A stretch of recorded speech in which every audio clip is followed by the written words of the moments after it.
ইল্লা আনতা সুবহানাকা ইন্নী কুনতু মিনাজ জালিমিন। মানুষ যেমন কোনো বিপদে পড়লে এই দোয়াটার দ্বারা মানুষ আল্লাহর কাছে পানা চায়, এইরকম ভাবে মানুষ যখন গুনাহ করে ফেলে আল্লাহ তাআলা ডাক দিয়ে বলে, ও বান্দা তোমার জন্য আমি আল্লাহ তাআলা আমার তওবার দরজাটা খুলে রাখছি। ও বান্দা তুমি আমি আল্লাহর কোরআনের আয়াতের দিকে তাকাও। আমি আল্লাহ বলছি লা তাকনাতু মির রাহমাতিল্লাহ ইন্নাল্লাহা ইয়াগফিরুয যুনুবা জামিআ ইন্নাহু হুয়াল গফুরুর রহিম। ও বান্দা আমি তোমার জন্য আমি তওবার দরজা খুলে রেখেছি। পৃথিবীর এক দরজায় যদি যাও, ওই দরজায় যদি মানুষ তোমাকে ভিক্ষা না দিয়ে ফিরায় দেয়, আমি আল্লাহর রহমতের দরজা আমার বান্দার জন্য কেমন খোলা রেখেছি জানো? আমার বান্দা 1000 বার গুনাহ করে, আমার বান্দা যদি 1000 বার আমি আল্লাহর কাছে ভুল করে, আমি আমার বান্দাকে সুযোগ দেই, ও বান্দা শেষ রাত্রে আমি আল্লাহ প্রথম আসমানে এসে আমার বান্দাদেরকে ডাকতে থাকি, ও বান্দা তোমার জীবনে কি কোনো গুনাহ নাই? ও বান্দা তুমি কি জিন্দেগিতে কোনো গুনাহ করো নাই? এই যে তাকায় দেখো, ঘুম থেকে জাগ্রত হও, দেখো যে মালিক তোমাকে এত সুন্দর করে বানাইছে, ওই মালিক প্রথম আসমানে এসে হাজির, আর প্রথম দরজা রহমতের দরজা খুলে দিয়েছে। একটাবার তুমি যদি চাও, ও বান্দা তোকে সব দিয়ে দেওয়ার জন্য আমি প্রস্তুত। তাহলে আল্লাহ দেখেন আমাদেরকে আল্লাহ তাআলা তোর জন্য প্রস্তুত হয়ে আছে, কিন্তু উঠি না, আল্লাহর দরবারে সাড়া দিই না।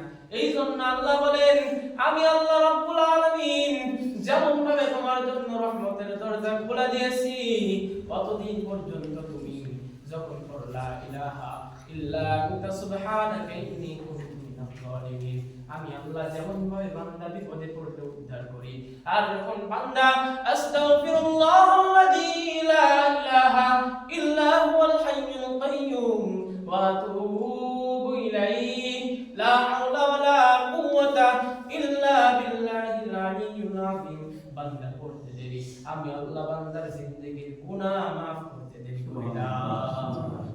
আল্লাহ তাআলা বলেন, বান্দা যদি ইস্তিগফার করে, আমি আল্লাহ বান্দাকে পাঁচটা জিনিস দান করে থাকি। দুনিয়ার বুকে আমি আল্লাহ তাকে 5 ধরনের উপকারিতা দান করে থাকি। এক নম্বরে আল্লাহ তাআলা বলেন, যে বান্দা বেশি বেশি ইস্তিগফার করবে, যে বান্দা ইস্তিগফারে নিজের জীবনটাকে আঠার মতো লাগায় রাখবে, বলা হয়েছে যেমন ভাবে ভাঙা জায়গায় যদি আঠা দিয়ে জোড়া লাগানোর জন্য যদি কোনো কিছু জোড়া লাগানো হয়, কোন জিনিস যদি একত্রিত করা হয়, যেমন ভাবে ওই আঠা লাগানোর কারণে ওই ভাঙা জায়গা আবার সম্পূর্ণরূপে পরিপূর্ণ হয়ে যায়, যেমন ভাবে জোড়া লাগিয়ে যায়, ওই বান্দা যদি আস্তাগফিরুল্লাহকে ইস্তিগফারকে নিজের জীবনের সাথে যদি আঠার মতো জোড়া লাগাইয়া রাখে, আমি আল্লাহ তাকে 5টা জিনিস দান করি।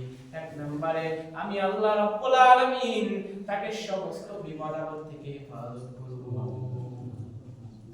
আসলে আমাদের জীবনে বিপদ আপদ নেই আছে?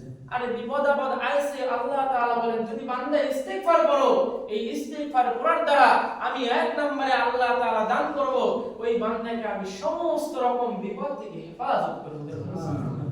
আর 2 নম্বরে আল্লাহ তাআলা ডাক দিয়ে বলে, ওই বান্দা যদি আমি আল্লাহর দরবারে যদি ইস্তিগফার করে, গভীর রজনীতে উঠে যদি ইস্তিগফার করে, আমি আল্লাহ রাব্বুল আলামিন 2 নম্বরে তাকে আমি সমস্ত বিপদ আপদ থেকে হেফাজত করব 1 নম্বরে।